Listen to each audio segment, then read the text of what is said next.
창세기 12장 1절부터 4절 다 찾으셨어요? 창세기 12장 1절부터 4절. 여호와께서 아브라함에게 이르시되 너는 너의 고향과 친척과 아버지의 집을 떠나 내가 네게 보여줄 땅으로 가라. 내가 너로 큰 민족을 이루고 네게 복을 주어 네 이름을 창대하게 하리니 너는 복이 될지라. 너를 축복하는 자에게는 내가 복을 내리고 너를 저주하는 자에게는 내가 저주하리니 땅의 모든 족속이 너로 말미암아 복을 얻을 것이라 하신지라. 이에 아브라함이 여호와의 말씀을 따라갔고 롯도 그와 함께 갔으며 아브라함이 하란을 떠날 때에 75세였더라. 아멘. 아브라함을 새로 부르신 그런 장면이 창세기 12장 1절부터 4절까지의 말씀에 나와 있는데, 아브라함은 말씀을 따라갔다 이렇게 되어 있어요. 그러니까 말씀을 무작정 따라갔다는 이런 의미가 되겠는데, 여기서 이제 아브라함에게 복을 내려주고 또 모든 땅의 족속들이 너로 말미암아 복을 받을 것이다 이렇게 해요. 그러면 땅의 모든 족속이 복을 받으려면 먼저 자기가 복을 받아야 되겠죠. 자기가 먼저 복을 받아야 다른 사람들에게 복을 전해줄 수 있죠. 이 사람을 통해서 복을 전해주지. 자기가 복이 없는데 어떻게 복을 전해주겠어요? 이 세상에서 복을 전달해 줄 수 있는 사람은 누구밖에 없겠어요? 예수님밖에 없는 거예요. 왜냐하면 하나님이 복이니까 그 복을 가지고 있는 사람만 전달해 줄 수 있단 말이에요. 그렇죠? 가지고 있는 사람만 그러니까 아브라함을 선택해서 내가 너의 복이 될 테니까 네가 다른 사람에게 복을 전달해 줘라, 또 복이 되거라, 이런 얘기가 되는 거거든요. 그러니까 예수님이 하나님 아버지의 복이 되니까 예수님이 자기가 복을 전달해 줄 수 있는 사람이 되는 거죠. 성경에서 여러분은 잘 알듯이 시편 133편 3절에 복은 뭐라고요? 영생이로다 그랬고, 창세기 15장에 1절 말씀 보면 누가 복이라고요? 여호와 하나님이 복이다, 큰 상급이다, 그런 이야기를 했어요. 그러니까 하나님 자신이 복이고 복은 영생이고 그거를 소유한 사람만이 그걸 전달해 줄 수 있으니까 아브라함 보고 하는 말이 내가 너를 선택했으니까 너는 이제 복의 근원이 될 것이고 복을 전달해 주는 사람이 될 것이고 복을 이미 받은 사람이 될 것이다, 이런 얘기가 되는 거죠. 여러분과 제가 복을 이미 받은 사람들이 되셔야 다른 사람에게 복을 전달해 줄 수 있는 사람이 됩니다. 그러면 여러분이 복을 받았다는 말을 뭘 받았다는 얘기예요? 그럼 하나님을 받았다는 얘기가 돼야 됩니다. 그리고 복이라고 하는 게 뭐라고요? 영생이라고. 그러면 뭘 받은 사람이 돼야 된다는 거예요? 영생을 받은 사람이 돼야, 그래야 다른 사람에게 복을 전해주고 하나님을 전해주고 영생을 전해준다는 거죠. 그러니까 하나님 자신이 영생이고 하나님 자신이 복이고, 그러니까 하나님을 전달해 줄 수 있는 사람이 돼야 되겠다. 그게 예수를 믿는 사람들은 우리가 먼저 복의 근원, 복을 받은 사람이 돼야 되고 그 복을 전달해 주는 사람이 돼야 된다, 이런 얘기입니다. 그러니까 복이라고 하는 건 이제 뭐라고요? 영생이라고. 복은 누구라고? 하나님이라고. 뭐라고 그러면 영생이고, 복이 뭐라고 그러냐 그러면 영생이고, 그리고 누구냐 그러면 하나님이시고, 이게 복이라는 얘기예요. 그러니까 그거를 분명히 소유하고 있어야 다른 사람에게 전달해 준다는 거예요. 여러분은 그 복을 가지고 있습니까? 그 복을 여러분이 다른 사람에게 전달해 줄 만큼 그 복을 가지고 있느냐, 다시 말하면 하나님을 전달해 줄 수 있느냐 하는 얘기고요. 영생을 전달해 줄 수 있느냐 하는 얘기예요. 여러분 만나면 영생이 무엇인지 분명히 가르쳐 줄 수 있느냐, 믿음이 무엇인지 분명히 가르쳐 줄 수 있느냐, 그리고 하나님을 전달할 수가 있느냐 이거예요. 하나님을 지식으로 전달하는 거 말고요. 지식으로 전달하는 사람들은 많이 있죠. 이 세상에서도 교회들마다 다 지식으로 하나님을 소개하고 전달할 거 아닙니까? 그런데 진짜 하나님을 자기가 가지고 있는 사람 있잖아요. 자기가 진짜 하나님을 경험하고 하나님을 만나고 진짜 하나님과 동행하는 사람들이 있을 거란 말이에요. 그런 사람들은 이제 하나님을 전달해 줄 수 있는 거죠. 그렇게. 그래서 성경에서 이 아브라함을 그렇게 만들겠다는 거예요. 근데 아브라함이 나 그런 사람 만들어 주세요 해서 이렇게 만들었어요? 아니면 그냥 갑자기 그냥 선택했어요? 갑자기 선택한 거예요. 하나님이 그냥 갑자기 선택한 거예요. 우리도 어떻게 해요? 하나님이 우리 이방인들은 원래 그런 자격이 없었는데 하나님이 우리 이방인들을 갑자기 선택했죠. 그래서 이방인들도 다 구원받을 수 있도록, 다 하나님의 제자가 될 수 있도록 만들었단 말이에요. 그러니까 우리들도 아브라함과 똑같은 거죠. 아브라함 뭐 특별해가지고 선택받고 우리는 뭐 특별해서 뭐 선택, 그런 게 아니라 특별한 사람만 선택받고 이런 게 아니라 다 선택받을 수 있는 거예요. 문제는 그 선택받았을 때 내가 그 선택을 받아들이느냐, 내가 그 선택을 취하느냐 하는 것은 내 문제라는 거죠. 그 선택을 취하느냐, 저게 내 거라고 내가 갖느냐 하는 것은 내 문제라는 거죠. 그렇게 그것을 내 거라고 갖는 것을 뭐라고 그러냐면, 저게 지금 믿음이다 그러면 믿음을 내가 갖는 것을 뭐라고 그래요? 믿는다라고 그러는 거예요, 성경에서. 그러니까 믿음과 믿는다라고 하는 것은 한 쌍으로 이루어져야 되는 거죠. 믿음은 하늘에서 내려오는 거고 믿는다 하는 것은 아래에서 위로 올라가는 거란 말이에요. 내가 하는 거라는 거죠. 하나님이 믿음을 전해주시면 하나님이 내게 그 믿음을 전달해 주신 그 믿음으로 말미암아 내가 믿는다라고 되는 거죠. 끝까지 그것을 견고하게 지켜내는 것을 인내라 그러고, 그렇게 이기는 자라 그러고, 이런 사람들만 하나님의 나라를 유업으로 받을 수가 있는 것이죠. 그러니까 끝까지 이겨내는 자가 가는 거지, 이겨내지도 않는데 그냥 뭐 다 천국 간다 이렇게 말하기는 어렵단 말이에요. 성경 자체가 우리에게 이겨내는 자를 요구한단 말이에요, 성경 자체가. 그런데 어떻게 우리가 매일 뭐 말씀도 사모하지 않고 그냥 기도도 사모하지 않고 예배도 사모하지 않고 하나님 자체를 사모하지 않는데 천국 간다, 말이 안 되는 거죠. 어떻게 그 사람들을 다 천국 간다, 믿음도 없는데 그냥 교회 나와서 한 몇 년 다녔으니까 다 천국 간다, 믿음도 없는데 그렇게 얘기한다면 그건 너무 사람 중심으로 얘기한 거 아닙니까? 그건 하나님이 그러면 아무나 다 구원시켜야죠, 그렇게 따지면. 하나님 왜 그럼 성경에 좁은 문이라고 그랬고, 왜 많은 사람이 천국 갈 수 없다고 그러고, 하나님 나라에 이런 사람들은 유업으로 받을 수가 없다 왜 그렇게 말해요?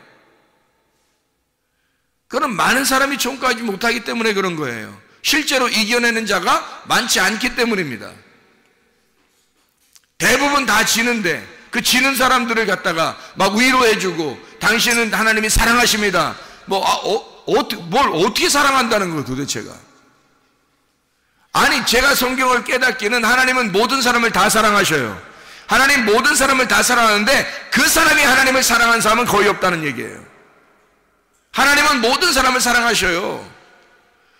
제가 성경을 깨닫기는 그렇습니다.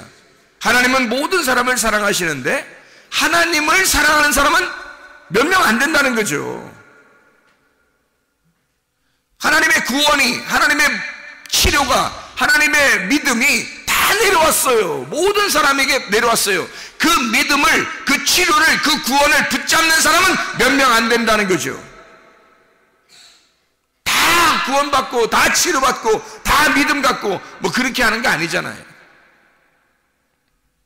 하나님의 사랑은 다 내려왔어요. 하나님의 믿음은 다 내려왔어요. 예수 그리스도가 십자가 못 박혀 돌아가실 때 인류 전체를 위하여 다 이루셨습니다. 사랑이 죽으신 거예요. 믿음이 죽으신 거예요. 우리를 위해서. 구원이 우리를 위해서 죽으신 거예요. 치료가 우리를 위해서 죽으신 겁니다. 우리에게 다 주신 거예요. 더 이상 뭐 달라는 거예요? 우리 보고 우리가 뭐 달라고 해야 돼요? 하나님한테. 하나님 부족합니다. 예수 주신 것으로는 우리가 부족합니다. 그래야 되는 거예요? 이상한 소리 아닙니까? 사람들이 하는 얘기가. 자기가 믿음을 별로 안 가지면서 자기가 교회에 그냥 별로 이렇게 열심히 하고 싶지도 않은데 그냥 교회에서 그냥 대충 교회 다녀도 천국은 가고 싶은데 교회에서 뭔가 위로의 말을 해주면 좋겠는 거예요. 자기가 듣고 싶은 게 그런 말이라는 거죠.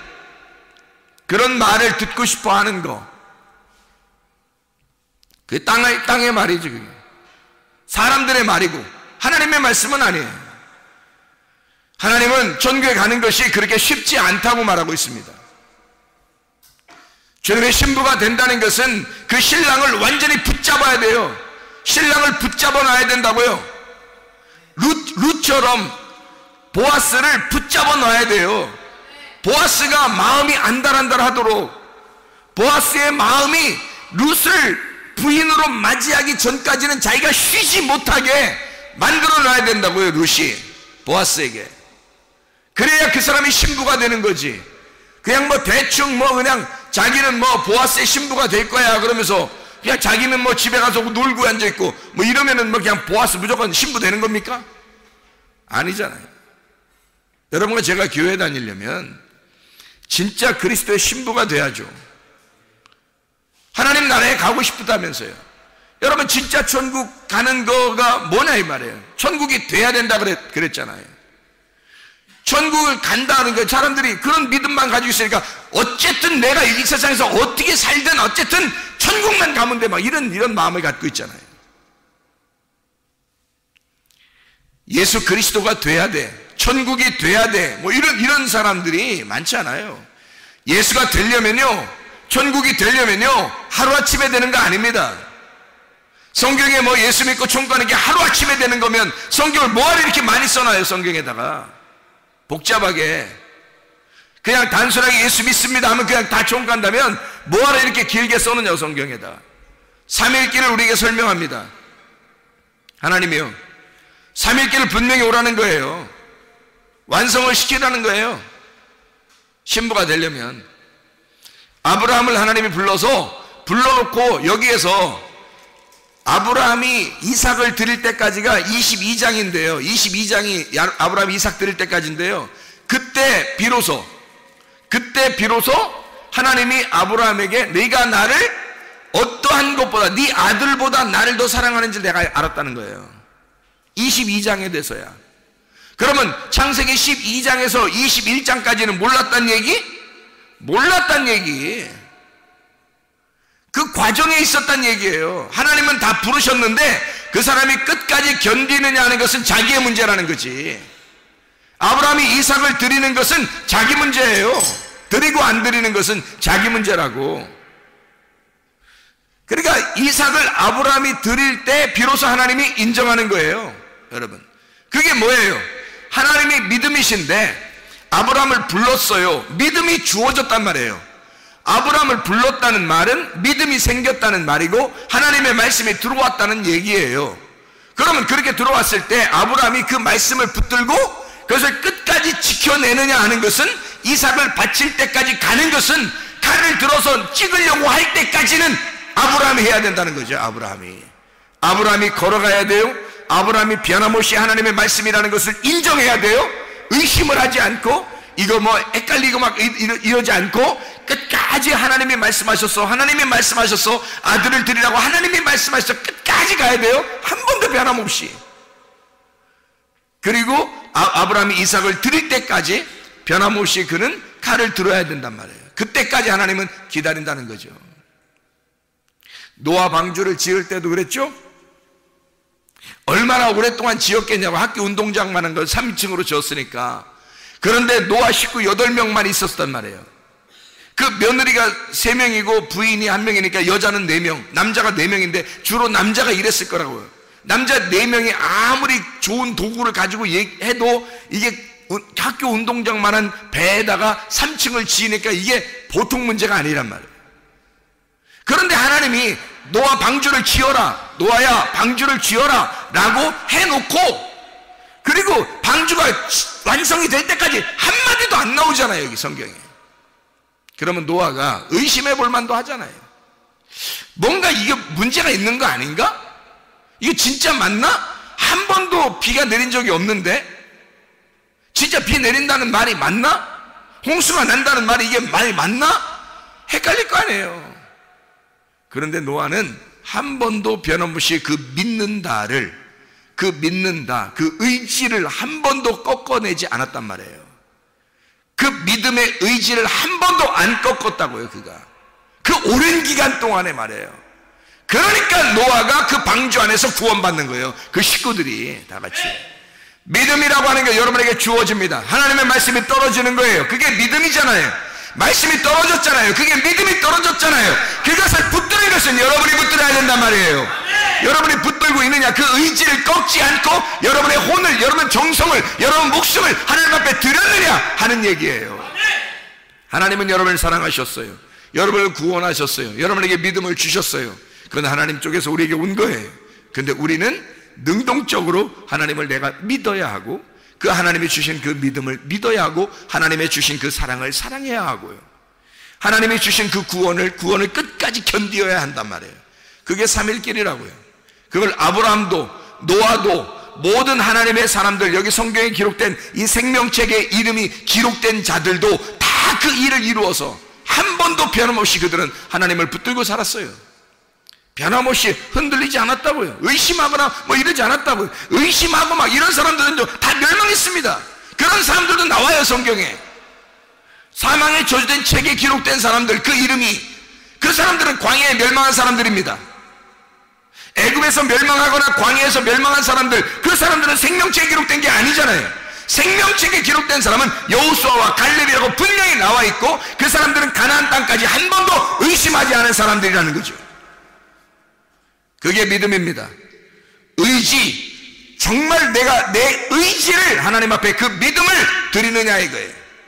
하나님으로부터 온 그 믿음을, 하나님으로부터 온 뜻을, 하나님으로부터 온 그 의지를, 하나님의 의지를 내 의지로 붙드느냐 하는 거예요. 신랑의 의지를 내 의지, 신부의 의지로 붙드느냐, 보아스의 의지를, 보아스의 뜻을 룻이 그것을 붙드느냐 이거죠. 신부는 끝까지 붙들어 내면 되는 겁니다. 그러면 승리하는 거예요. 끝까지 견디시기를 바랍니다. 네, 끝까지 견뎌. 이게 의지란 말이에요. 그게 혼의지라고 하는 말입니다. 그게 믿음이에요. 우리말로 쉽게 얘기해서 그 믿음인데, 그걸 의지라는 말로 쉽게 설명을 하려고 하는 거예요. 신뢰한다, 의지한다, 끝까지 견뎌낸다, 그걸 이겨낸다, 뭐 이러는 거죠. 그게 믿음 있는 자들입니다. 믿음을 끝까지 지켜내는 자들만 생명책에 기록이 된다. 분명히 말씀하는데 자기들이 그걸 지켜내려고 하지 않으면서 뭔가 자기에게 위로되는 말들을 기억하고 그걸 좋아한다는 거죠. 왜? 듣고 싶은 거니까. 그런 게 편하게 살고 싶으니까. 솔직히 말해서 막 올인하고 싶은 생각이 별로 없으니까. 주님에게 올인하고 싶은 생각이 별로 없거든요. 자기 생활이 굉장히 중요하거든. 자기들 생활을 위하여 하나님도 자기를 도와줘야 된다고 생각하는 거거든요. 그런 게 무슨 믿음이에요? 가짜 믿음이지. 하나님을 이용해 먹는 거잖아요. 솔직한 얘기로 하나님 이용해 먹는 거잖아요. 그게 그 가짜 믿음이라고 그래. 그런 걸. 진짜 믿음은 그렇지 않아요. 이미 하나님이 베푸신 그 섬김을 이미 알아요. 그래서 그 섬기심을 늘 그 섬기심 안에서 사는 거예요. 그 주님을 인정하는 거예요. 그 주님을 인정해 그 의지를 꺾지 않고 끝까지 주님을 바라보면서 살아가는 거예요. 그럼 어렵냐? 안 어려워요. 왜? 주님이 주신 믿음으로 살아가니까. 주님이 주신 그 아들의 힘으로 살아가니까. 우리의 힘으로 살아가면 힘들죠. 율법이고 노력이니까 너무 힘들지. 근데 하나님이 주신 그 아들의 힘으로, 그 아들의 이름으로, 그 아들의 말씀으로, 그 아들의 믿음으로, 아들이 주신 구원으로, 아들이 주신 인내로 살아간단 말이에요. 그러면 살아갈 만하죠. 해볼 만한 거죠. 어렵지 않습니다. 그렇죠? 그 믿음을 지켜낸다는 거 어렵지 않습니다. 어떻게 힘들어서 어떻게가 아니라 어렵지 않아요. 그걸 지켜낼 수 있는 거거든요.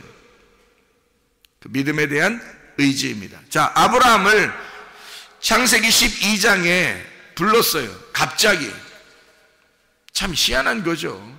이렇게 선택받은 자가, 여기 있는 아브라함이 아브라함이라는 이름에다가 내 이름을 집어넣으라고요. 자기 이름을. 여호와께서 나에게 이르시되 너는 너의 고향과 친척과 아버지 집을 떠나 내가 네게 보여줄 땅으로 가라. 내가 너로 큰 민족을 이루고 네게 복을 주어 내 이름을 창대하게 하리니 너는 복이 될지라.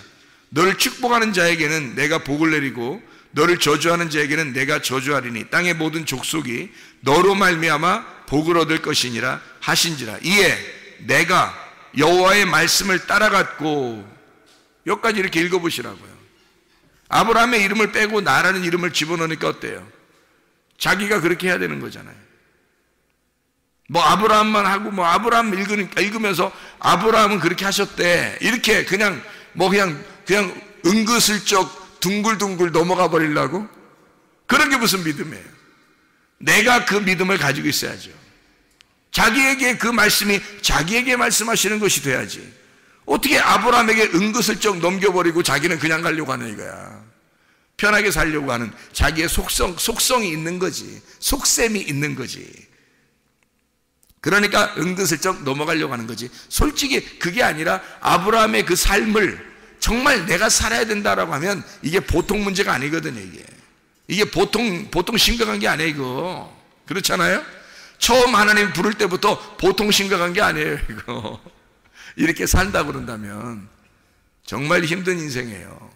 근데 그거를 선택하고 자기가 그걸 말씀을 따라가고 그 말씀이 떨어진 그 말씀이 내게 떨어지면, 믿음으로 떨어지면 그 믿음을 내가 믿는다는 것으로 붙잡고 따라가는 거예요. 야, 그거 어떻게 보면 쉬운 거 아니죠. 근데 그 믿음이 와가지고 따라가는 거니까 어려운 것도 아니죠. 누가 보면 어려운 거고 누가 보면 쉬운 거란 말이에요. 그죠? 성경이라고 하는 게 그래서 어렵게 보면 어려운 거고 쉽게 보면 쉬운 거예요. 누구 눈으로 보면 어렵겠어요? 내 눈으로 보면 어려운 거고 하나님의 눈으로 보면 쉬운 거죠. 성경이. 그래서 하나님의 아들의 믿음으로 내가 살아가야 된다, 그런 얘기예요. 자, 12장이 있는 것은 뭐 때문에 있는 거예요? 12장이 있는 것은 창세기 11장 때문에 있는 거예요. 창세기 11장이 뭐가 나와요? 창세기 11장에 창세기 11장에 바벨탑에 대한 이야기가 나오죠. 사람들이 바벨탑을 막 지었어요. 창세기 11장 7절에 뭐라고 되어 있냐면, 자, 우리가 내려가서 거기서 그들의 언어를 혼잡하게 하여 그들이 서로 알아듣지 못하게 하자 하시고 라고 되어 있습니다. 그 혼잡하게 하여, 언어를 혼잡하게 하여.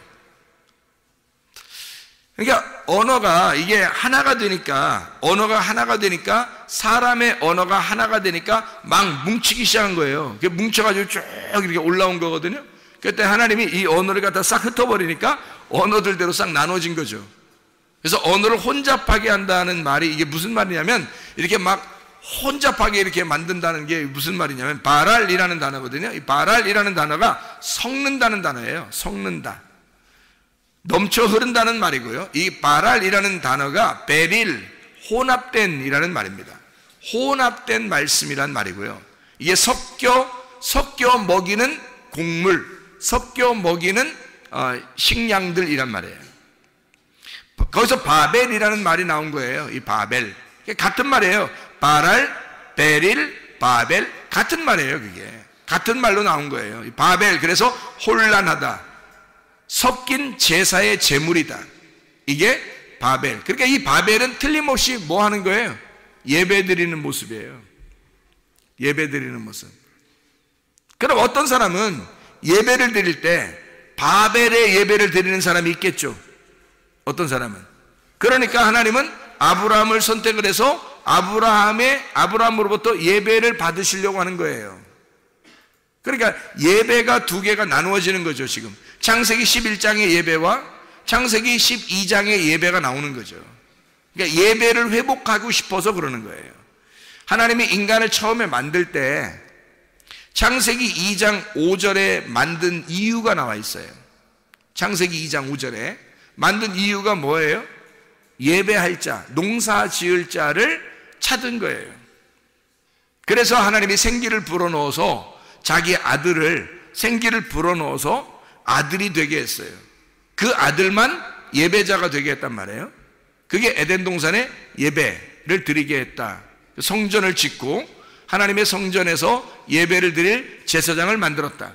그게 이제 창세기 2장 7절부터 나오는 얘기예요. 예배하는 것이 창세기 3장에 실패했거든요. 창세기 3장에 예배가 실패하니까 창세기 4장에 예배를 또 드리게 하려고 그런 거죠.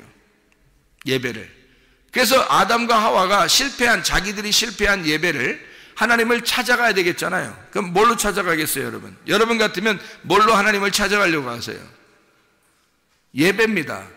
그 예배는 근데 하나님이 오셔야 돼요. 우리가 찾아갈 수가 없어요. 하나님이 오셔야지. 근데 만날 수 있는 방법은 예배밖에 없어요. 그러니까 사마리아 여자도 예수님에게 내가 예배를 메시아를 만나면 내가 예배를 드릴 수 있을 텐데요 라고 이야기한 거예요. 그럼 어디서 예배를 드릴까요? 라고 어디서 예배를 드리냐고 물어보죠. 예수님이 하는 말이 여기도 저기도 아니고 나를 만난 자는 나와 함께 예배다, 이렇게 얘기하죠. 나와 함께 그게 예배야 라는 그런 얘기를 해주시죠. 그러니까 사마리아 여자가 예배라고 하는 걸 정확하게 이제 깨닫게 된 거란 말이에요. 그러니까 예배라고 하는 것을 회복하는 것이 하나님을 만나는 것이고, 그렇게 만나면 완성이 되는 거예요. 율법이라는 모든 것이 완성, 끝났다는 얘기죠. 예배를 완성하면 이게 끝난 거예요. 예배를 드리게 되면 율법은 완성된 거란 말이에요. 율법이 완성된 자는 하나님과 동행하는 거죠. 그러니까 그 자체가 예배란 말이에요. 그러니까 사마리아 여자가 그거를 깨달은 거고 그걸 만난 거예요. 이 예수님을 만났을 때. 자, 그러니까 아브라함과 이 창세기 11장과 12장에 예배에 대한 이야기가 나오는데, 창세기 4장에서도 아벨과 가인이 예배를 드리잖아요.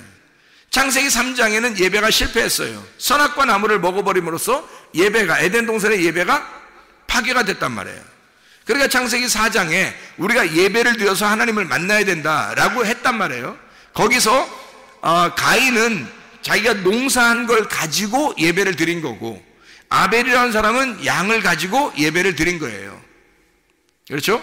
그러니까 양에다가 기름이 있었고, 그리고 이 가인은 농사지은 소재물은 있었는데 소금이 없었던 거예요.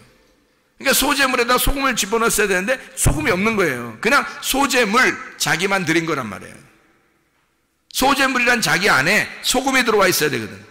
소금 언약이 들어와 있어야 소재물과 소금을 같이 드리는데, 이게 레위기 2장 13절 말씀이거든요. 그런데 이 아벨은 양과 어린 양과 그 기름을 갖다 함께 드렸어요.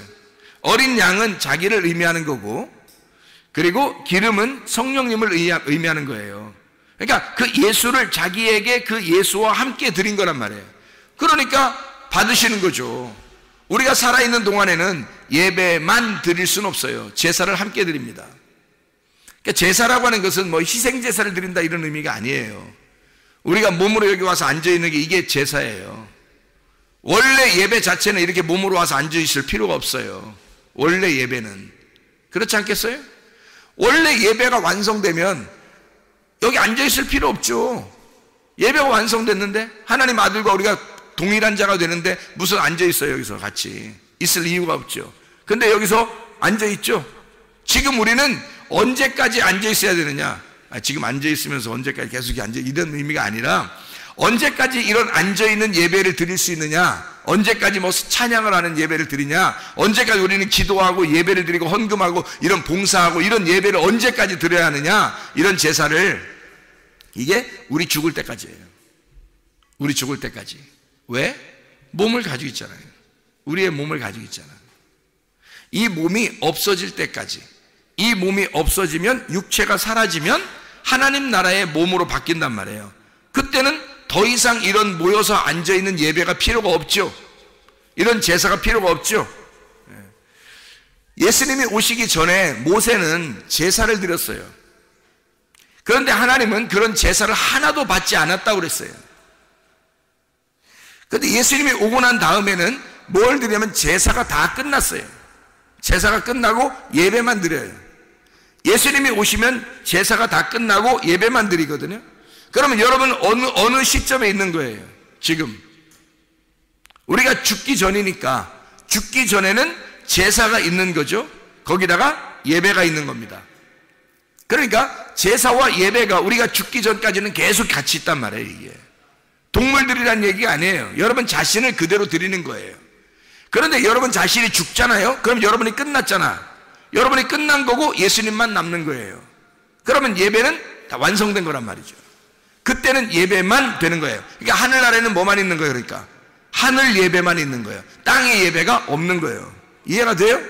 지금은 우리가 땅에서 하늘 예배를 땅에서 같이 드리는 거란 말이에요. 하늘 예배를 땅에서 같이 드리니까 여러분 여기 와서 뭐 대충 뭐 그냥 뭐 나 뭐 하나님 만났대, 우리가 뭐 구원받았대, 뭐 믿음 있으면 된대, 뭐 예수님 믿으면 된대, 뭐 교회도 안 나와. 그러면서 기도도 안 해. 예배도 안 드려. 뭐 헌금도 안 해. 그러면서 나 뭐 예수님 믿었으니까 천국 가는 사람이니까 이래요. 세상에. 얼마나 교만한 거예요. 죽기 전까지 우리는 몸을 가지고 살아요. 그 그렇게 따지면 여러분 죽기 전까지 뭐 여러분 집을 다 떠나야지. 그렇게 따지면 집에서 뭐하러 살아? 잠은 뭐하러 자? 먹기는 왜 먹어? 그렇게 따지면 몸 다 필요 없다며. 몸으로 하는 건 다 필요 없다며. 그럼 먹지도 마. 숨 쉬지도 마. 집에 가지도 마. 네 몸 필요 없다며. 몸으로 뭐 드리는 거 하나도 필요 없다며. 그런 얘기겠어요, 성경에? 아니란 말이에요. 죽기 전까지는 우리의 몸을 하나님 앞에 온전히 드려야 된단 말이에요. 온전히. 어떻게 하는 게 온전이에요? 전체로. 내가 나를 따로 드리는 게 아니라 나를 예수님하고 함께 전체로, 예수님으로 전체로 드리란 말이에요. 그러니까 나를 드리는 게 아니야. 내 몸은 와 있지만 내 속에 그리스도를 그 전체로 알고 드리란 말이에요. 그게 온전히 드리라는 거예요. 온전이라는 말은 전체라는 말이잖아. 전체. 너를 전체를 예수님으로 드려라 그 말이에요. 너로 드리면 안 된다. 너하고 예수님하고 나누어져서도 안 된다. 온전히 예수님으로 드려라 이런 말이죠. 나누어져서는 안 된다 그런 말이에요. 그러니까 사람들이 뭔가 착각하는 거죠. 말씀에 섞여 있는 겁니다. 언어가 다 섞여버리니까 막 섞여버린 거예요. 창세기 11장 9절에도 뭐라고 말하면 11장 9절에 그러므로 그 이름을 바벨이라고 얘기해요. 바벨이라 하니 이는 여호와께서 거기서 온 땅의 언어를 혼잡하게, 언어 혼잡이라는 말은 이게 바랄입니다. 여기서 바벨이 나와서 바벨 혼란, 섞인 제사 제물 이런 걸 얘기하는 거예요. 혼잡하게 하셨다. 여호와께서 거기서 그들을 온 지면에 흩으셨더라 그래요. 이게 다 혼잡한 바벨, 베릴, 바랄이라고 하는 다 그 말이에요. 그러니까 뭐예요 이게? 진리와 거짓이 섞여버렸다 그 말이에요. 진리와 거짓이 섞여서 예배드리는 말씀이 되었다. 그게 바벨탑이라는 거예요. 바벨탑. 하나님으로 온전해져야 되는데, 하나님이 전부가 돼야 되는데 이게 섞여버린 거예요. 나하고 사람하고 다 섞여버린 거예요. 세상하고 섞여버린 거예요. 땅하고 섞여버린 거예요. 그러면 이거 어떻게 돼야 돼요? 이건 무너뜨려야 돼? 그냥 세워져야 돼요? 무너뜨려야 돼. 그럼 이게 뭐 섞였다는 말이 뭐예요? 섞였다는 말이 또 이제 창세기 11장 8절 9절에 보면 흩으셨더라 그런 말 있죠. 8절에도 흩으셨더라, 9절에도 흩으셨더라. 흩으셨다는 말이 뭐냐면 푸츠라는 말입니다. 푸츠. 뭐 자동차 이름은 아니에요. 푸츠라는 말인데 이 푸츠가 산산이 부수다라는 말이에요. 깨뜨린다는 말이고 흩뜨려 버린다라는 말입니다. 그 흩으셨다는 말이 이렇게 쭉 흩었다 이런 말도 되지만 깨뜨려 버렸다는 뜻이에요. 그러니까 한마디로 말하면 부셨다 이 말이에요. 부셔버렸다, 아주 죽였다 그 말이에요. 그런 말. 자, 그러면 여러분 생각해 봐요. 아브라함을 창세기 12장에 불러서 아브라함을 불러 모아. 자, 창세기 11장에는 바벨을 다 흩어버렸죠. 흩어버리고 난 다음에 창세기 12장에는 어떻게 해? 다시 모아요. 불러 모아. 누구를? 아브라함을 불러 모아. 바벨은 흩어버리고 아브라함은 불러서 모아는 거예요. 반대적이죠? 하나님이 일부러 그러는 거예요. 창세기 11장에는 흩어버리고 창세기 12장에는 불러 모아. 뭐를 불러 모아요? 한 진리의 말씀으로 불러 모아서 아브라함에게 하나님이 한 말씀을 주는 거예요. 자, 바벨이라고 하는 데는 말이 섞여 있다는 얘기잖아요. 말이 섞여 있으니까 막 흩어버렸죠. 부셔버렸죠. 그리고서 아브라함에게 한 말씀을 주는 거야. 그리고 아브라함을 불러 모으는 거예요. 그래서 아브라함 너를 통해서 막 자손이 생겨나는 거야. 그러면 이 자손들은 너를 통해서 생겨난 복들이니까 이건 하나란 말이에요. 너의 자손들은 너하고 하나야. 그러니까 이게 불러 모으는 거예요. 그러니까 한마디로 말하면 바벨이라고 하는 것은 흩어서 부셔버리고 멸망시켜버리는 거고, 창세기 12장부터는 뭘 만드는 거냐면 하나님이 아브라함을 통해서 교회를 만드는 거예요. 아브라함을 통해서 그 자손들을 향하여 교회를 만들어낸다고 하는, 하나님이 불러 모아 가나안 땅에서 교회를 만들겠다. 그게 이제 하나님의 마음이란 말이에요. 우리가 정확히 성경을 찾아봐야 되겠죠, 그죠? 하나님은 아브라함을 불러 모아서 한 진리의 말씀으로, 한 말씀으로 가나안 땅이라고 하는 그 교회에 이 자손들을 심겠다는 얘기입니다. 다시 말하면 함 자손 가나안 땅을 정복하게 만들고 뜰에서 성소로, 성소에서 지성소로 가가지고 하나님의 법궤를 만나 율법이 완성된 자가 다시 성소 쪽으로, 다시 뜰 쪽으로 나오면서 정복해 완전히 이 모든 세계를 하나님의 나라를 만들겠다는 얘기예요. 자, 이게 무슨 말이냐면 아브라함을 불러 모아 가나안 땅에서 하나님의 말씀을 깨닫게 하고 그 안에 법궤 하나님의 말씀을 만나게 해서 그 율법의 완성을 된 자가 다시 가나안 땅에서 광야로, 광야에서 뜰로, 강야에서 애굽으로, 가나안 땅 광야 애굽을 지성소에서 성소로, 성소에서 뜰로 나가면서 완전히 그걸 정복해 하나님을 만난 자가 정복해 나가는 거예요. 그러면 다 교회가 되겠죠. 그리스도의 교회를 만들려고 하는 하나님의 마음, 한 진리의 말씀으로 교회를 세우겠다라는 거죠. 여러분, 그럼 우리 한번 생각해 봅시다. 하나님께서 바벨탑을 무너뜨린 이유는 여러분과 제가 아브라함처럼 하나님의 선택을 받아서 하나로 모여지기를 원하신다는 얘기죠. 그래서 고린도전서 1장 10절에 너희가 같은 말을 하고 같은 마음을 가지고 같은 생각으로 합해야 된다. 에베소서 4장 1절부터 6절에 성령의 하나되심이 돼야 되고 하나의 성령 안에서 한 소망을 갖고 한 믿음을 갖고 한 몸이 되고 한 성령, 한 주인으로, 한 믿음으로, 한 침례로 한 하나님이 계시다. 이게 그리스도 예수 안에서 너희의 삶의 예배가 될 것이다. 로마서 12장 1절 2절의 말씀, 산 제사가 될 것이다. 너 자신이 그냥 혼의 예배가, 너의 삶의 혼의 예배가 너를 안식하게 할 것이고 너에게 진정한 평강이 이루어지게 할 것이다. 너의 삶이 예배가 될 것이고 그 예배 안에서 안식하게 될 것이고 그 안식은 너에게 평강을 전해줄 것이다. 하나님의 평강이 하나님의 안식이 될 것이다. 그게 예수 그리스도 하나님의 복이 될 거다. 이게 예배라는 거예요. 영 안에서의 예배, 진리 안에서의 예배. 요한복음 4장 23절 24절의 말씀입니다. 고린도전서 6장 16, 17절의 말씀에 장기와 몸을 합하면 한 육체가 되는 것처럼 그리스도와 하나가 되면 너희가 한 영이 된다는 말이 있잖아요. 우리가 자 보세요. 바벨탑이 막 이렇게 세워져 가지고 바벨탑이 무너질 수밖에 없어요. 자, 창세기 12장에는 아브라함을 세워서 교회를 세우는 거예요. 자, 우리 한번 마무리 한번 해볼까요? 그 바벨탑을 무너뜨렸다 그러면 여러분이 바벨탑을 뭐라고 생각해요?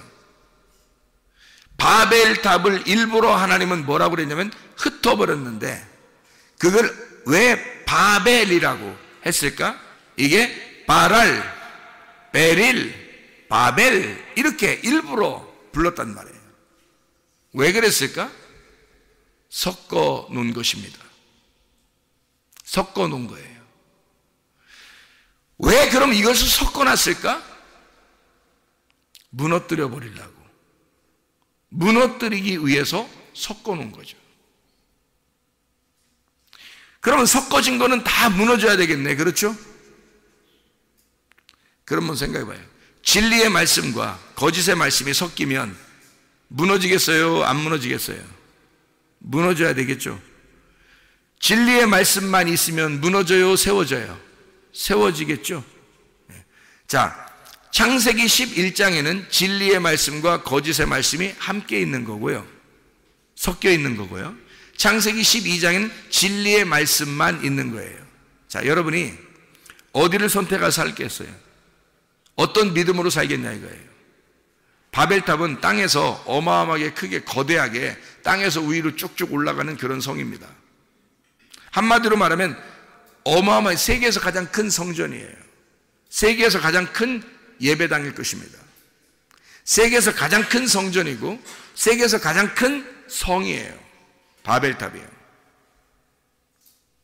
그렇게 그렇게 사는 자들이 창세기 11장이거든요. 창세기 12장은 아브라함을 하나 불러서 정말 나그네로 이 땅에 집이 없는 사람처럼 살게 만들어요. 왜? 하나님이 집이니까. 하나님이 집이니까 그냥 하나님 안에서 살게 하려고. 남편 없는 사람처럼 살아요. 하나님이 남편이시니까. 아버지 없는 사람처럼 그냥 돌아다니며 살게 해요. 왜? 그리고 아브라함을 부를 때도 아버지가 죽고 난 다음에 불러요. 왜냐하면 아버지가 하나님이시니까. 내가 네 아버지 될 테니까 너는 내 안에서만 살아. 내가 네 신랑 될 테니까 너는 내 안에서만 살아. 내가 너의 집이 될 테니까 너는 내 안에서만 살아. 자기 게 없는 거예요. 창세기 12장이에요. 창세기 11장은요, 자기 게 어마어마하게 크게 있는 거예요. 땅에서 세워나가는 거예요, 위로. 근데 하나님이 그것은 다 무너뜨려 버립니다. 왜냐하면 말씀이 섞여 있기 때문이에요. 하나님의 말씀이 육신하고 섞여서 이 땅에 오면 어떻게 되나요? 말씀이 육신과 섞여서 이 땅에 오면 어떻게 되나요? 이게 볶음밥 복음이라 그래요. 말씀이 육신이 돼서 섞여가지고 이 땅에 오면 어떻게 되죠? 어디까지 가야 되죠? 십자가에 죽는 데까지 가는 거예요. 십자가, 이 볶음밥은 반드시 복음으로 끝난단 말이에요. 십자가의 죽음으로 끝난다고요. 그래서 볶음밥 복음이란 말이에요. 그래서 말씀이 육신이 되어 섞인 이 말씀은 반드시 십자가로까지 끌고 가서 자기의 육체를 영이 끌고 가는 겁니다. 그리고 십자가에다 매달아 놓는 거예요. 거기서 껍질을 벗겨내고 그리고 알맹이가 남아서 부활하는 거예요. 그게 말씀, 진리란 말입니다. 그러니까 창세기 11장은 섞인 말씀이 십자가의 죽음으로 다 무너지고 12장에 알곡 진리만 남아서 하나님의 말씀만 따라오는 자 아브라함을 아브라함으로 만들어내는 것이 12장부터예요. 여러분과 제가 진리의 말씀으로 살아가시기를 바랍니다. 섞여있는 말씀으로 살지 말고 여러분 안에서 복잡하고 혼란하고 혼잡하게 섞여있는 그런 말씀으로 살아가지 말고 오직 진리의 말씀으로 순수하고 깨끗하게 살다가 주님 만나시기를 바랍니다.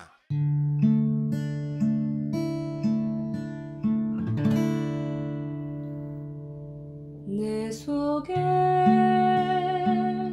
내가 너무도 많아서 당신을 쉴 곳 없네.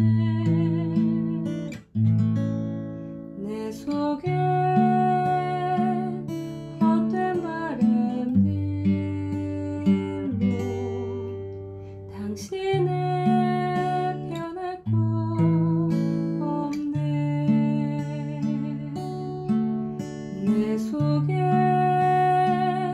내가 어쩔 수 없는 어둠 당신의 쉴 자리를 뺏고 내 속에 내가 이길 수 없는 슬픔 무성한 가시나무 숲 같네. 바람만 불면 그 메마른 다리 서로 부대끼며 울어대고 쉴 곳을 찾아 지쳐 날아온 어린 새 들고 가시에 지며 날아가고 바람만 불면 외롭고 또 괴로워 슬픈 노래를 부르던 날이 많았는데 내 속에 내가 너무도 많아서 당신을